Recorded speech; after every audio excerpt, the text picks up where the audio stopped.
Alright, here we go. I think the sound is good now. Sorry, I was just fixing a few things. We're on the ferry over to Sakurajima now, and everything should be good moving forward. I visited Sakurajima, which is an active volcano about 2 to 3 miles from downtown Kagoshima, and so it's about 5 kilometers. The Kagoshima city is a population of about 600,000, so it's quite a large city, and to have such an active volcano just a few miles away is quite rare throughout even the world. But it's something that the locals, they kind of coexist with it, and it's part of their life, part of our life. It's very wonderful. So about a 15-minute ride by ferry across, as you can see. A little bit foggy, but throughout the day it does clear up a little bit, and we should enjoy a nice trip here. It's about 30 minutes. I just want it to be casual. If anybody has any questions, please let me know. I'm not gonna give full facts and minor details about everything. I just want to kind of share my life here and enjoy it with you guys. Alright, so here we are, just arriving to the port a little bit. As I said, about 15 minutes. You can take cars or walk on. If you walk on, it's only 200 yen, so about $2 to take the ferry over there. But as you see, so welcome to Sakurajima. 200 yen for an adult, and here we go. Let's go in. The port building, the ferry terminal, is actually rebuilt as it was remodeled. It just opened up a couple years ago. It's very beautiful, very nice. As we go in, there's a very wonderful little cafe, so you can grab some coffee or some ice cream and just sit out and look at the ferries come in and out. Here, the information center, actually they usually have English speakers as well, so don't hesitate in going and asking if you need something there. They're very helpful. One thing that I like about the shops here in Sakurajima, they're a bit different from other souvenir shops throughout Japan in that they focus more on actual souvenirs that you can take home as memories, kind of memorabilia type things, where generally souvenir shops in Japan have a lot of food, local products.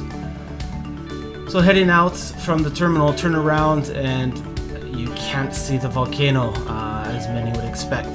There's quite a large hill that kind of blocks your view, but we will get to it later. The view of the volcano. Safety first, push the button. Wait for it, cars might be coming. So first, as we get out, we're going to visit a small shrine here. The shrine name is Tsukiyomi Shrine. And so first, as with all shrines, you go through these torii gates, which kind of represent the path into the main part of the shrine. But take a look at this wonderful view to my left. Oh my god, the sakura cherry blossoms are in full bloom. This time of year is wonderful. But yeah, heading up, this shrine actually has, there's 2 gods that are enshrined here.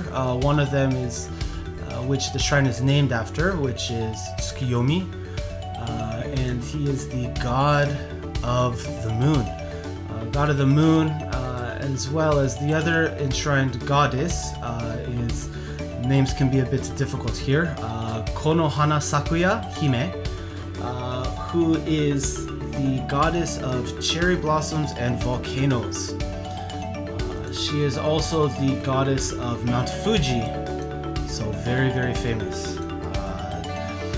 The name of Kagoshima, of Sakurajima, many believe actually came from her because she is the goddess of cherry blossoms, which in Japanese is Sakura. So Sakurajima means cherry blossom island. but the actual name is a bit unknown where it came from. I've heard that historically it actually was called Mukojima, which actually means the island over there. So a very simple name. Oh, let's go to the island over there. But there's different ideas of where the name come. One was from this goddess, another one was just because cherry blossoms were kind of a symbol of Japan, so they wanted to do that. You can see on the bushes there's these little pieces of paper tied. Let me talk about this little water here as well. This is one of my favorite parts of the shrine visits. It's actually a place where you go and you wash your hands and purify your hands and your mouth before going and praying at the shrine. And a lot of shrines have very beautiful water fountains like that. It's very nice. But getting back to the paper on the trees, those are your fortunes that you get from the shrine. When you get your fortune, if you don't like it, you tie it up on the tree. Well, even if you like it, many people will still tie it up. There's different rankings, and if you get the highest luck, many people will tie it on the tree to send it away because they fear, or they say that if they have the best luck now, they cannot get better luck. So they want to send it away so their luck will improve even more. So I've left the shrine here, heading up towards the visitor center. You can see there's some bus stops, so if you don't have a car, there is actual public transportation that will take you around the island so you can visit some of the better sightseeing places there. There's not a lot of them, so it is recommended that you look into you create a schedule to follow before you come.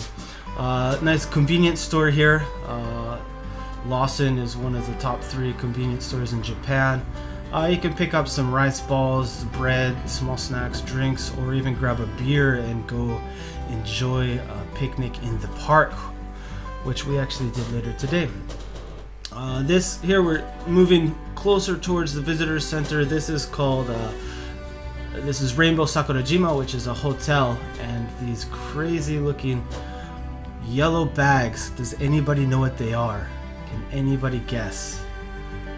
Looks like they're filled with dirt, but does anybody know what they're used for? Actually, they are handed out by the city of Kagoshima to all the residents so that when the ash falls, you can sweep up the ash and send it out with the garbage separated from other garbage, and then the city will reuse it in a sustainable way. For example, using it in construction for concrete, or putting it in the dirt for better irrigation. It's a very sustainable way for the people of Kagoshima to interact with the volcano. Here we got some e-bikes which you can rent. There's also regular bicycles that you can rent as well. If you have a bit of time and you're active, I do recommend jumping up. Oh, there's Sakurajima Daikon, the giant radishes of Sakurajima. They are huge, world's largest radish. But so the cycling all the way around the island it's less than 40 kilometers, which what is that in miles? I've lost touch of my American miles. So 40 kilometers, less than 40 kilometers, I think is actually 35 kilometers, but it's about 20 to 24 miles around the island. So we're getting more down towards the beach here. And as we move out here, so you can see this little dock out here. It's actually a public fishing dock. You can go rent some fishing poles and just drop a line in the ocean and try to catch something. There's a variety of fish that you can catch out there, including sea bream, I know is one of them. This time of year is quite popular to go pick seaweed along the coast. I'll have to ask at the visitor center what I had to ask what they were picking at the visitor center. The popular, or the common seaweed, sea plant in season right now is actually, it's called hijiki, which is a brown seaweed that is often used in Japanese dishes. So walking down various paths, you see the ash is lining the side of the pathways. Just because it's a very active volcano, you always get ash falling down.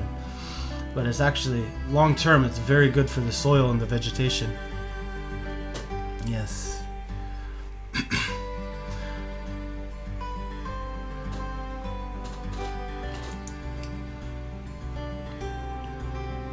So all these rocks here, I'll explain some of the eruptions, historic eruptions in a little bit, but throughout history this volcano has always been erupting since humans were here, so the vegetation is very limited, and all these rocks are from previous eruptions within the last 100 years actually. So turning the corner here to the visitor center, let's take a little map. Look at this map of the area that we're in. So as I will point to here, we're about to make it to the visitor center. Right there, let's see. Get my hand up there. There we go, number 5. Oh, what is this? Hey you little kitty. Where did you come from? You're such a cute little guy. This park area has quite a few cats that are very friendly. But they're wild cats, but they're also kind of maintained by the city. So getting back to this map, there's a nice walkway all along the coast, and in total it's, as you can see, 2 kilometers to there. The longer route is about 2.5 kilometers. So if you were to walk the full route, you get maybe 5 kilometers, 3 to 5 kilometers depending on which course you choose. That's 2 to 3 miles. Okay, bye bye kitty, we gotta get going.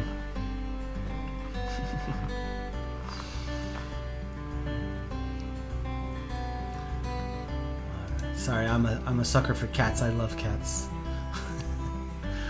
Alright, just a little bit longer here. We're at the visitor center.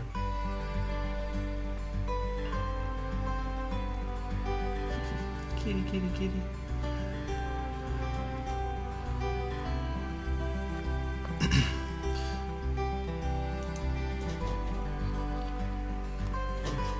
So the visitor center I highly recommend, as when you visit here, it's got some great information, great background of the island, and it's free to go in. So if you visit, I recommend it's your first stop, just because it'll improve your experience and you'll be able to notice things much better if you stop in here. It's also, there's a sightseeing bus that goes around the major areas, and this is one of the stops. So I recommend actually getting on here, not the port, because if you want to take the sightseeing, it's called the Island View bus. I recommend walking to the visitor center, looking at the visitor center first, and then jumping on the bus to visit all the sightseeing spots. Oh, beautiful flowers. I love the springtime. Oh yeah. As you can see here, there's evacuation shelters, signs all around the island, just in case there is a rather large eruption. You can always know where the evacuation center is. But let's head into the visitor center here.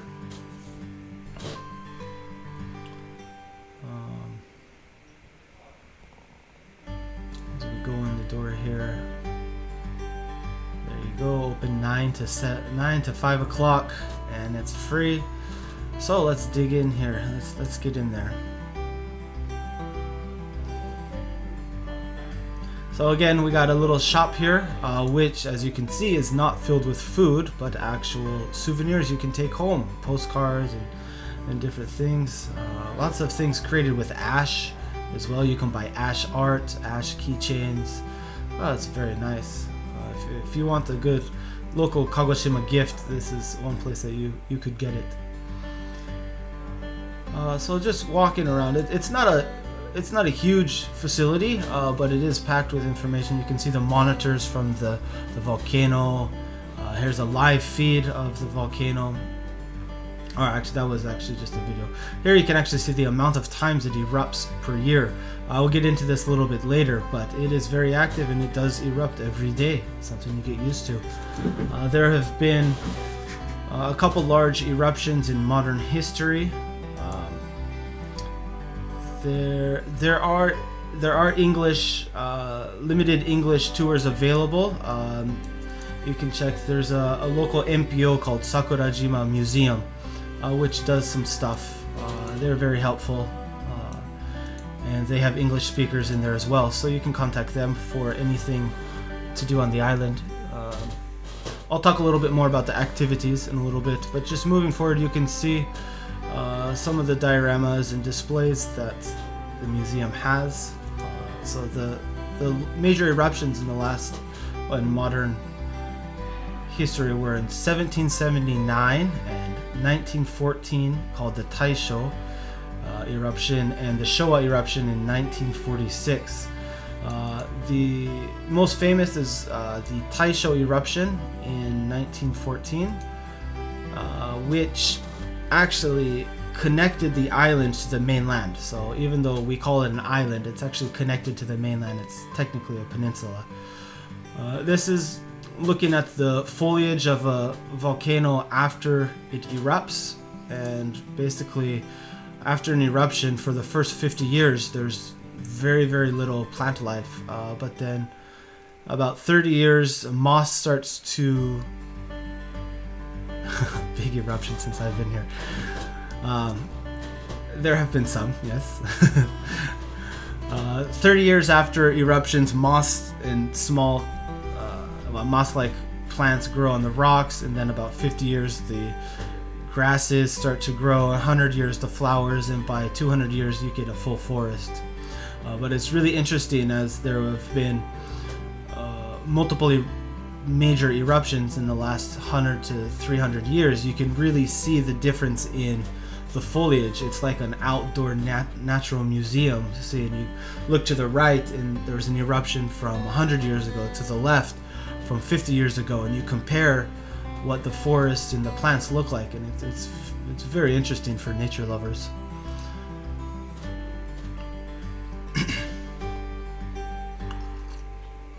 I gotta have my coffee.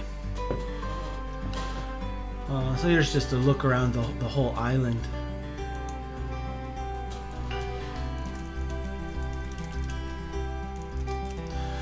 But yeah, so it's not a huge facility. Here's an example of what it looks like when it erupts. But heading out the door, there's a beautiful seaside park here, which I recommend if you want to have a picnic and just enjoy. You have a view of the volcano, a view of the city, a nice large area with benches and tables. It's very nice. We'll get into there now. There are some hiking trails in this area. This actual island is part of one of the national parks in Japan.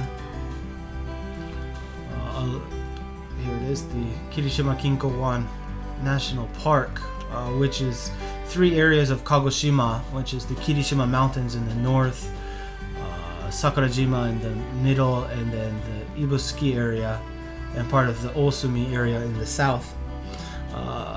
National park for all of the volcano activity and just the beautiful nature that exists there.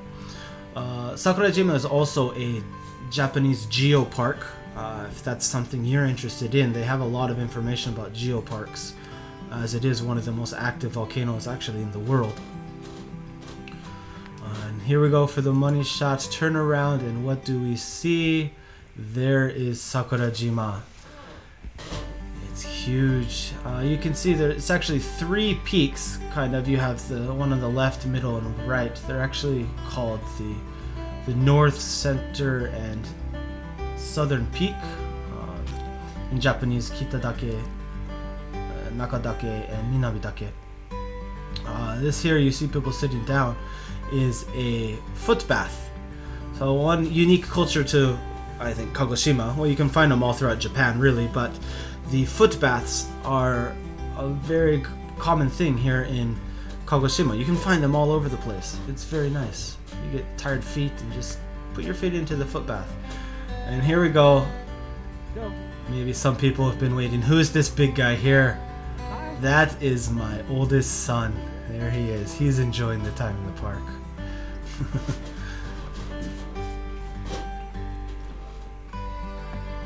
So get up here. Let's take a look at the park. This is one of my favorite places in Kagoshima as well. When I first moved here in 2014, it was one of the first places I visited, and I've enjoyed visiting it every day. Not every day, but every year, every month since I've been down here. It's just a wonderful place. The video really doesn't do it justice. When you see the volcano yourself, it's just your whole vision is just filled with the volcano, and it's amazing the power that comes from it. So here we go. You get more people down here getting seaweed and good for other stuff down on the beach. Kagoshima City in the background there. As I said, it's in Japan they call it Inaka, which is kind of like countryside, but for me it's a very large city. And so just pointing to some of the major locations there. I pointed to the Sengaien Gardens, to the Chuo Station, which is the central station, and the third one was the prefecture building, for anybody that knows the layout of Kagoshima City. Thank you, Tomomi. I think my son is very cute too.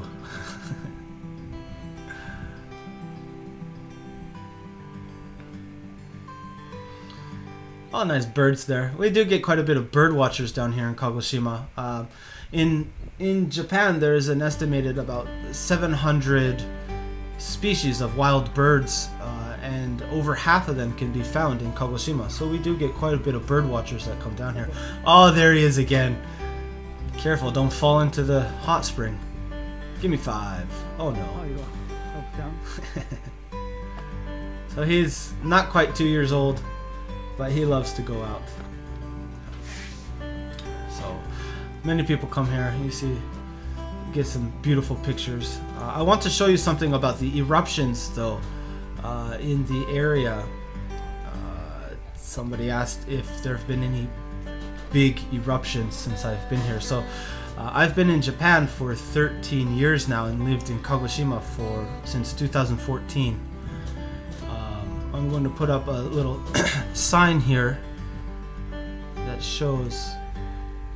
So this was found in the visitor center. You can see this year how many times it's erupted. There are what they call just regular eruptions, and then there are explosive eruptions, which are larger. The ash in the eruption goes over 1,000 meters, so about 3/5 of a mile high or more, and they create small little earthquakes. So this year we've already had 36 of those, and just the regular eruptions we've had 60. Hey, there's Joe running to daddy. This is the last of your cameos, buddy. I hope you enjoy it. But looking back at when I came in 2014, so there were about 1,100 total eruptions. But in 2015, the volcano was very, very active.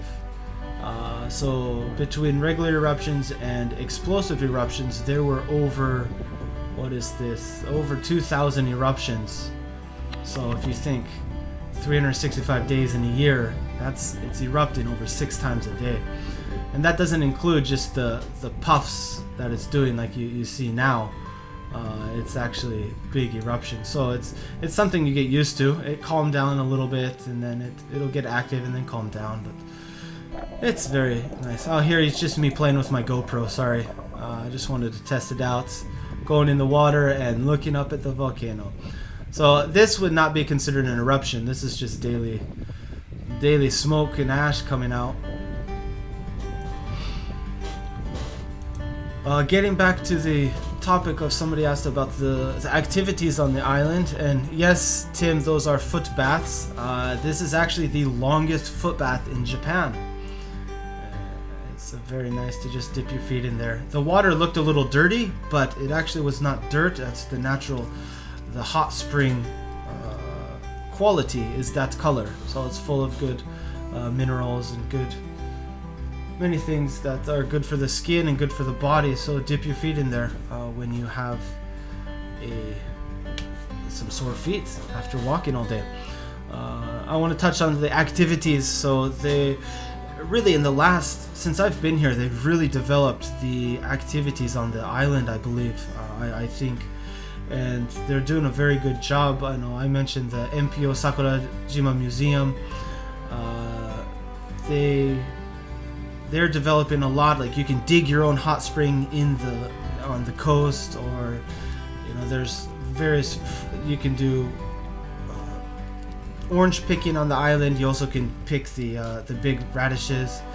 The outdoor kayaks, there's a kayaking company called Kagoshima Kayaks that also is doing great things. If you want to get out into the ocean and see the volcano from views that you cannot normally see, it's really an amazing experience. Lots of good outdoor stuff going on, and because it's part of the national park, there's also a lot of support from the environmental agency as well.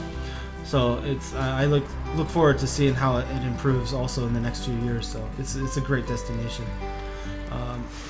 As I'm heading back towards the port here, one last view of the volcano. The weather actually cleared up quite nice. All the fog went away. You can see the cherry blossoms in there as well. It's very nice. Hello, there's my big face. Alright, this is where I'm going to say goodbye. Everybody, please come to Sakurajima. It's a great place. Bye-bye. Okay, bye-bye, Mr. Cameron. Yep. So, we're going to head back to the port now, and I'll just give you a nice little departing view of the island. So, I hope I didn't bore you too much. I hope everyone enjoyed my little visit here. And if you have any other questions about Sakurajima or Kagoshima or life in Japan, hit me up with a message. I'd be very happy to talk about it. And this is something perhaps I might start doing more often. I want to introduce Kagoshima because it's such a wonderful place, and it's really worth visiting if you want to come to Japan. Well, it's full of nature, and the people here are great. So I want to get into introducing it a little more, and I think doing videos and streaming might be a good choice for that. But this is my first live stream, so I'm not sure how it goes. We'll see and improve it for next time. I actually have one more live stream coming up tomorrow, which will be at just after noon Japan time, which is I'll have to look up the dates back in America, but anyways, I hope you guys all enjoyed this, and please tune in again next time. Alright, thank you, and have a good day, good evening, wherever you are.